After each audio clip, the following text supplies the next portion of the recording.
नमस्कार, मेरा नाम है हिमांशु और हम कर रहे हैं महाकुंभ दर्शन केडीएम के साथ मिलकर हर छोटी बड़ी अपडेट आप तक पहुंचाते हैं।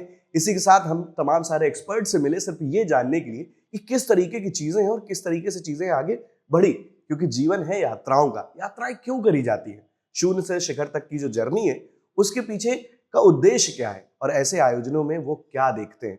योग, ध्यान, तप और कर्म की स्थली है प्रयागराज। योग गुरु हमारे बीच में विक्रांत आनंद त्रिपाठी जी हैं। सबसे पहले तो आपका बहुत बहुत स्वागत और अभिनंदन। धन्यवाद धन्यवाद हिमांशु जी। आप योग गुरु हैं और पिछले 15 सालों से इसी फील्ड पे काम कर रहे हैं। तो आप सबसे पहले कुछ अपने बारे में बताइए, कुछ इस फील्ड के बारे में बताइए कि योग ध्यान क्या है और क्यों करना चाहिए।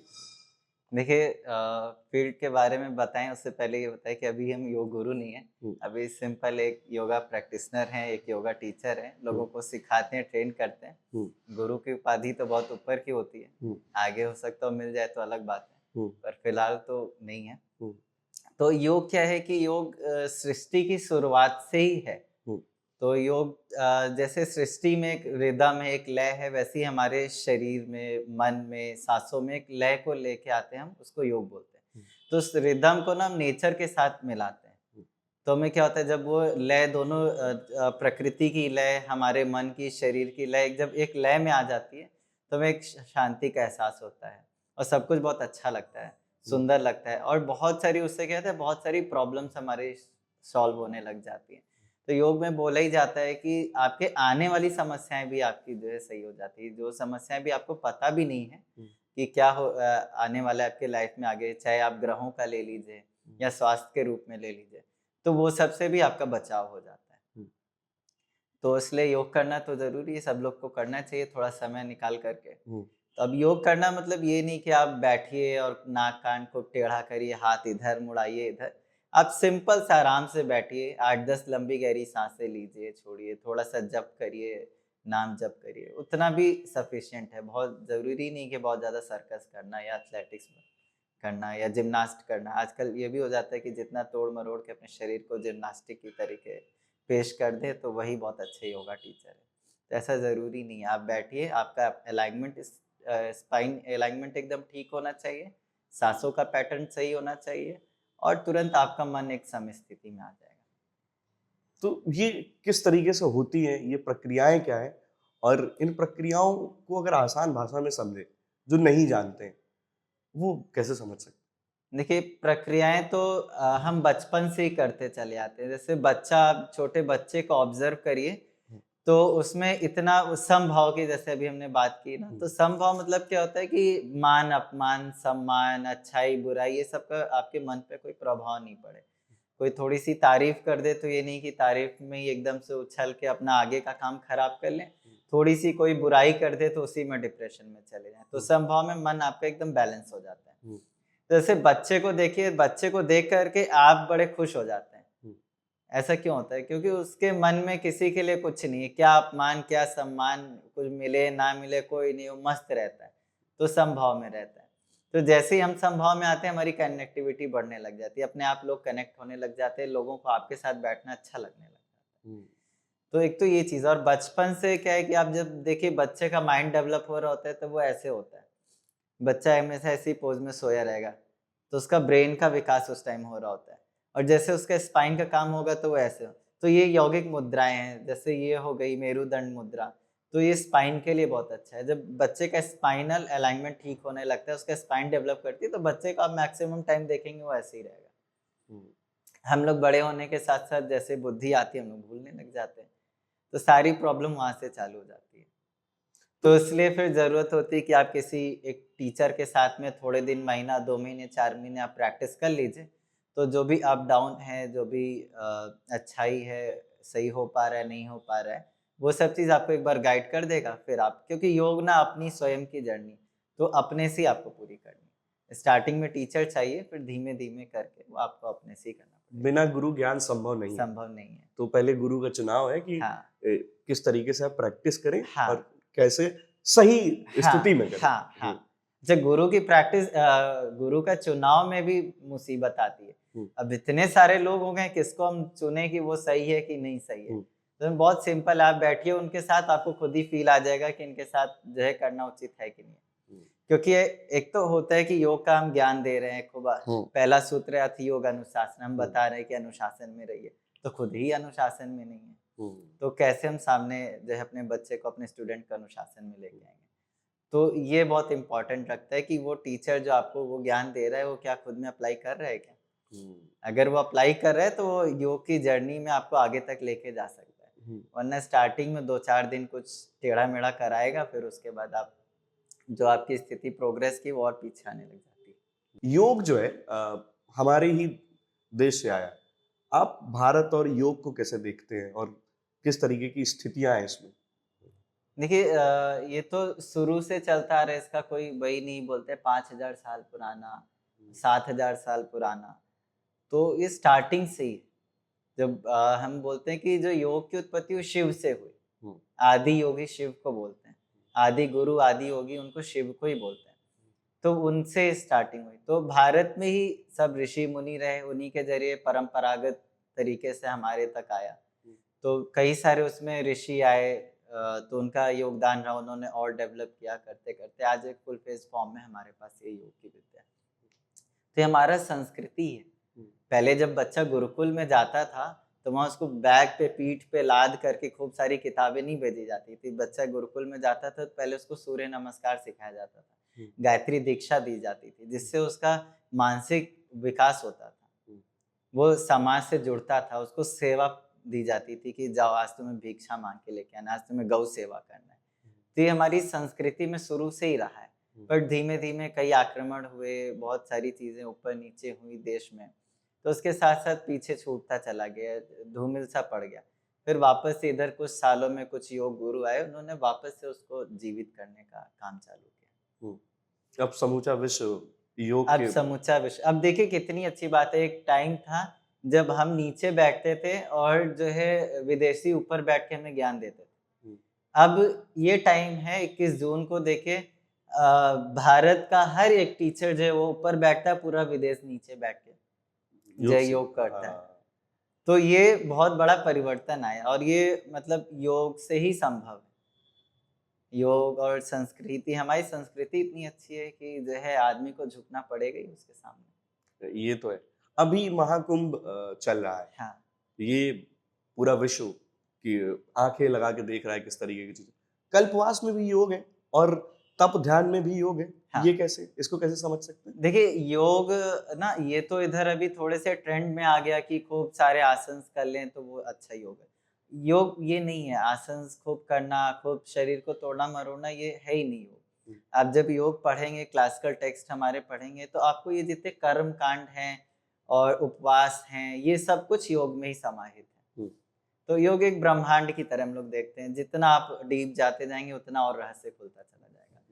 तो कल्पवास भी है, साधना उसमें लोग करते हैं, तो साधना भी सबकी अलग अलग, कुछ लोग मंत्र साधना करते हैं, जैसे अघोरी हैं तो उनकी अपनी साधना है, उनकी अपनी योगिक क्रियाएं हैं। नागा हैं, उनकी अपनी योगिक क्रियाएं हैं, वो हठ योग प्रैक्टिस करते हैं। कुछ देखेंगे आप वो सालों से खड़े हैं, तो हठ योग की आसन सिद्धि इसको बोलते हैं, कि जैसे एक आसन में आपकी सिद्धि, आसन में विश्राम करना चालू करेंगे तो आपकी सिद्धि होने लग जाती है। अब सिद्धि से क्या है कि प्रकृति आपके लिए चीजें करती है, आपको प्रयत्न करने की जरूरत नहीं पड़ती है। आपको जब जो चीज की आवश्यकता है वो चीज है प्रकृति आपके लिए पूरा कर देगी। इसीलिए वो देखिए देखने में लगता है इनके पास क्या होगा, लेकिन उनके पास सब कुछ रहता है। हम जिन खुशियों के लिए भटकते रहते हैं वो उनके पास बैठे बैठाए रहती है। तो वो जो है एक समर्पण है, वो अपना जैसे नागा आते हैं, नागा साधु आते हैं, तो जब साधना में जाते हैं अपनी, तो क्या है कि वो पूरा जो है अपने वस्त्र और ये सब छोड़ देते हैं, तो पूरा अपने प्योर फॉर्म में है वो। आप उनके साथ बैठिए, थोड़ी देर बैठिए, तो उनकी साधना को समझिए, तो आपको थोड़ा सा पता चलेगा कैसे साधनाएं हैं। और पर रेगुलर रूटीन में हम ये नहीं फॉलो कर सकते, तो इसलिए आया कि आप थोड़ा सा प्राणायाम कर लीजिए, चलिए थोड़ा सा ध्यान कर लीजिए, कि आप जो है 15-20 मिनट आधे घंटे ये प्रैक्टिस करके अपना जो है 22-23 घंटे का जीवन और अच्छा कर लीजिए। सब चीजें इंटरलिंक्ड। हाँ, इंटरलिंक, बैलेंस बनाना बहुत जरूरी है। आप केवल साधना में चले जाएंगे तो घर कैसे चलाएंगे? तो आपको घर चलाना है तो आपको प्रयत्न भी करना पड़ेगा। अच्छा, प्रयत्न करेंगे तो रिलैक्सेशन भी चाहिए। तो योग क्या करता है, आपको फोकस के साथ साथ रिलैक्स करता है। आप अपने काम के प्रति जागरूक भी रहेंगे, फोकस भी रहेंगे और साथ ही साथ रिलैक्स रहेंगे। तो आपके काम की एफिशिएंसी आपकी बढ़ जाती है। जो काम करने में आप 2-3-4 घंटे में थक जाते थे, तभी योगा, मेडिटेशन थोड़ी प्रैक्टिस करते हैं तो वो आप आराम से 10-12-15 घंटे तक कर सकते हैं। तो सोर्स ऑफ इनकम भी आपकी बढ़ेगी, अच्छा स्वास्थ्य रहेगा तो ये आपको लोग पसंद करेंगे, अच्छा प्रेम आपको मिलेगा। स्वास्थ्य प्रेम दोनों अच्छा है तो जाहिर सी बात है आप संपत्ति आपके पास अच्छी रहनी ही रहेगी। कुल मिला के सारी चीजें इंटरलिंक्ड सारी चीजें एक दूसरे से जुड़ी हुई हैं। मिथ्स क्या क्या है इस फील्ड के, आपकी फील्ड के या योग की फील्ड में? मिथ्स क्या क्या है? मिथ्स देखिए, जैसे कोई चीज जब बहुत पॉपुलर हो जाती तो उसमें बहुत सारी मिथ्स भी आने लगते हैं, हर कोई अपने हिसाब से करने लग जाता है। जैसे सपोज हम ही हैं, हमने कहीं कुछ पढ़ लिया, थोड़ा सा देख लिए, पर हम किसी गुरु के सानिध्य में उसको नहीं सीखे, उसका एक्सपीरियंस नहीं किया, तो क्या हमने वो पढ़ लिया और पढ़ने के हिसाब से अपने माइंड से कैलकुलेट, अब हमारी छोटी बुद्धि है तो छोटी बुद्धि के हिसाब से उसकी मीनिंग लेगा। गीता बहुत लोग पढ़ते हैं और हर कोई अलग अलग हिसाब से उसको बोलता है, तो वैसे योग में भी है। तो आपने पढ़ लिया उठा करके किताब, एक ईगो होता है कि हम क्यों सीखने जाए, हम क्यों, भाई बिना झुके आपको कुछ नहीं मिलने वाला है। लेने की पात्रता ही लेने यही की है। पात्रता होती है। और बोलते हैं कि गुरु बिन गति नहीं, बिना गुरु के कोई गति नहीं है आपके लाइफ में। तो आपको कहीं ना कहीं आपको बैठना पड़ेगा थोड़े टाइम। जैसे उपनिषद बोले जाते थे, उपनिषद का मतलब क्या हुआ? उपनिषद मतलब गुरु के समीप आके बैठना। पहले जो गुरु शिष्य में संवाद होता था वही उपनिषद में, वही लिखे गए वो उपनिषद, वही लिखे गए, वही उपनिषद हो गए। तो मिथ्स ऐसे आ जाते हैं जब अपने से ही वो कर रहे हैं तो उसमें कॉन्सेप्ट अपने अपने बना लेते हैं, अपनी धारणा। अब हम जिस परिवेश में रहे हैं शुरू से, बचपन से, हम उसी परिवेश के हिसाब से अपनी धारणाएं बना लेते हैं। तो फिर धीमे धीमे जा करके फिर क्या होता है कि जो है हमारी खुद की सीखने की आदत नहीं है, अप्लाई नॉलेज किया नहीं, सप्लाई करना चालू कर दिया, तो अपना तो जीवन जा ही रहा है जहाँ जा रहे हैं, सामने वाले का भी लेके जा रहे हैं। तो ये थोड़ा सा जागरूक होने की जरूरत है, और वो थोड़ा सा जागरूक होके बैठेंगे किसी के साथ तो समझ में आ जाता है। डिजिटल के इस दौर पे वो सिद्धि से पहले प्रसिद्धि वाली जो हाँ, चीजें बड़ी हाँ, खतरनाक हाँ, है, हाँ। इसके बारे में क्या सोचते हैं? इस सिद्धि से पहले प्रसिद्धि, वो आजकल का परिवेश ही ऐसा हो गया ना, पालन पोषण भी इसमें बहुत जिम्मेदार है। से अगर बच्चा कुछ गड़बड़ कर रहा है तो बच्चा गड़बड़ क्यों कर रहा है, तो बच्चा 8 घंटे 7 घंटे 6 घंटे कॉलेज में, बाकी घंटे तो अपने माँ बाप के साथ है ना, वो परवरिश कैसे कर रहे हैं। पहले देखिए, जैसे आप भी रहे, हम भी रहे, सब लोग, हम लोग की परवरिश हमारे माँ बाप से ज्यादा हमारे दादा दादी नाना नानी ने की। मोहल्ला पूरा इन्वॉल्व रहता था। तो हम लोगों में ये चांसेस बहुत कम हो गया।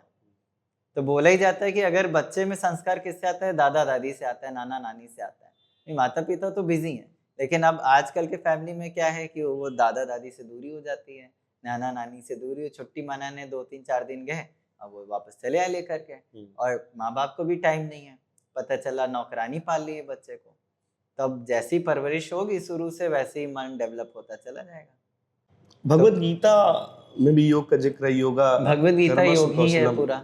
भगवत गीता योगी है, उसकी शुरुआत ही होती है डिप्रेशन से, विषाद योग। विषाद योग।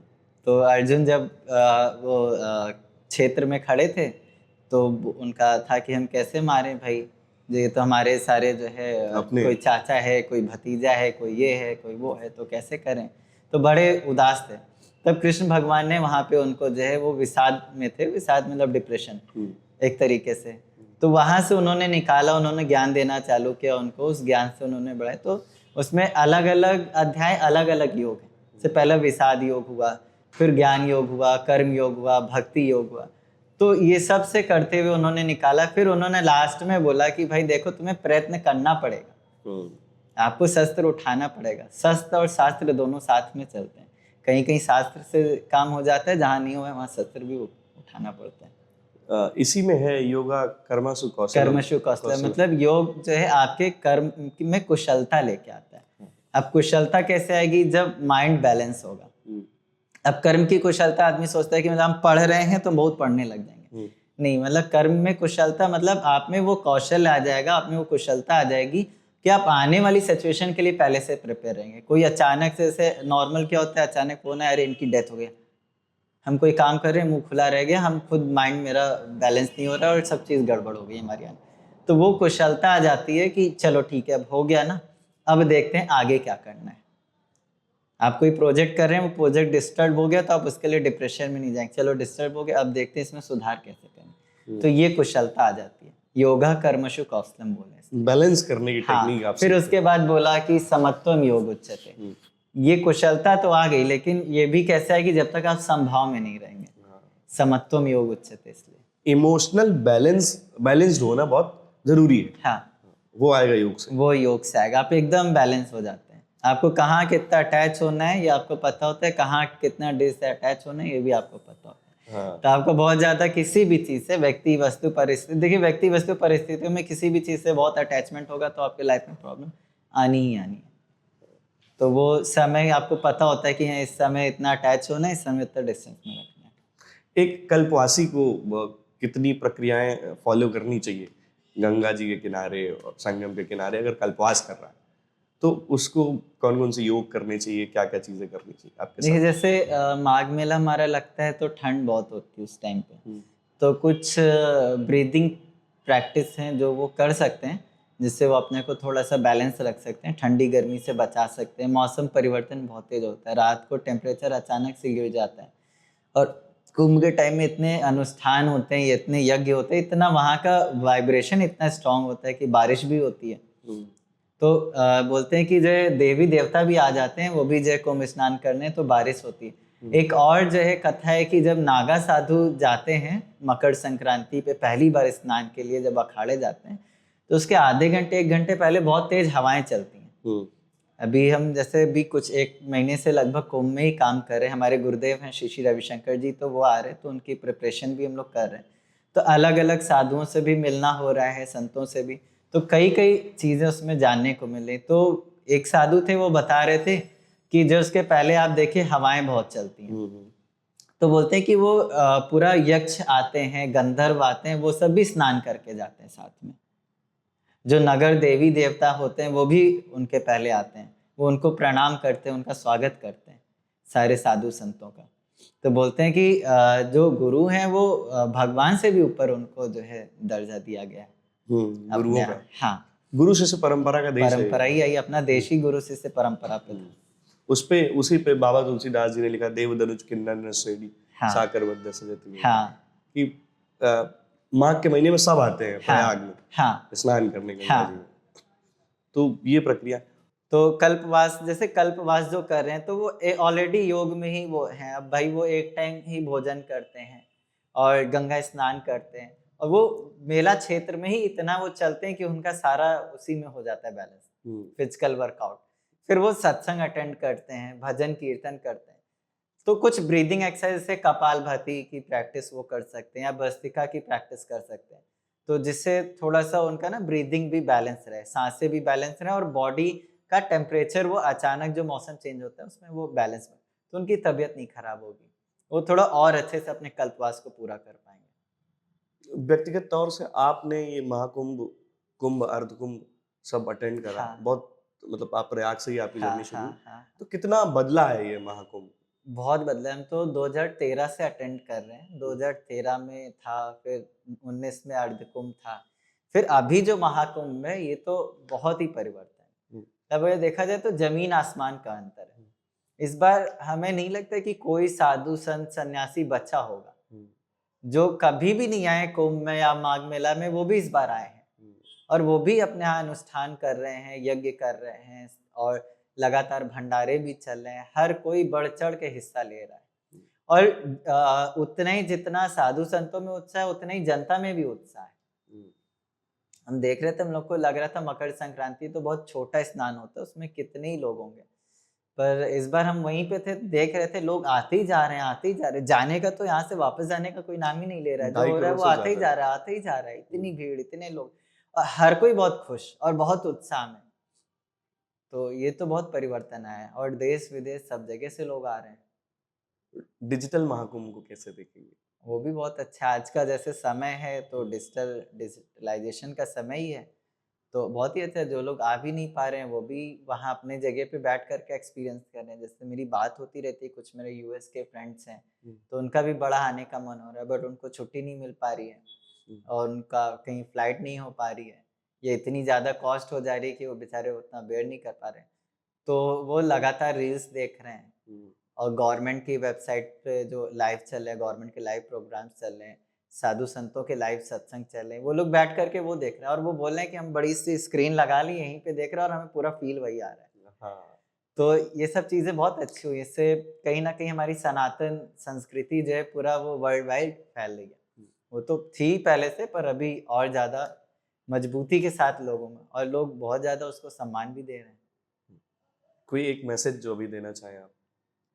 बस मैसेज ये, खुश रहिए, स्वस्थ रहिए और मस्त आराम से लाइफ एन्जॉय करिए, कुंभ एन्जॉय करिए और आते रहिए। आपके लिए करो दिल की मर्जी क्या है? हमारी टैगलाइन है केडीएम की, करो हाँ, दिल की मर्जी। आपके लिए करो दिल की मर्जी क्या है? करो दिल की मर्ज़ी, खूब दिल खोल करके आप एन्जॉय करिए, दिमाग पे ज़्यादा लोड लेने की ज़रूरत नहीं है, सब चीज़ अपने टाइम पे पूरा होना है। तो कुल मिलाकर चीजें ऐसी हैं कि जब आप एक जगह से दूसरी जगह पहुंचते हैं तो बहुत कुछ नया देखते हैं, और जो पुरातन संस्कृतियों में, जो किताबों में लिखा गया, पुराणों में लिखा गया, ग्रंथों में लिखा गया, आज के दौर पे इम्प्लीमेंट करने का समय है। उसके लिए आपकी पात्रता कितनी है, ये कैसे डिसाइड होगा? ये गुरु के साथ डिसाइड होगा। तो गुरु का सही चुनाव करें और सही जगह सही चीज की प्रैक्टिस करें, तब जाके चीजें होंगी। इसी तरीके की हमारी सीरीज पर आप लगातार बने रहिए। हर छोटी बड़ी अपडेट, महाकुंभ, दिव्य दर्शन, केडीएम के साथ ये जर्नी चलती रहेगी। धन्यवाद।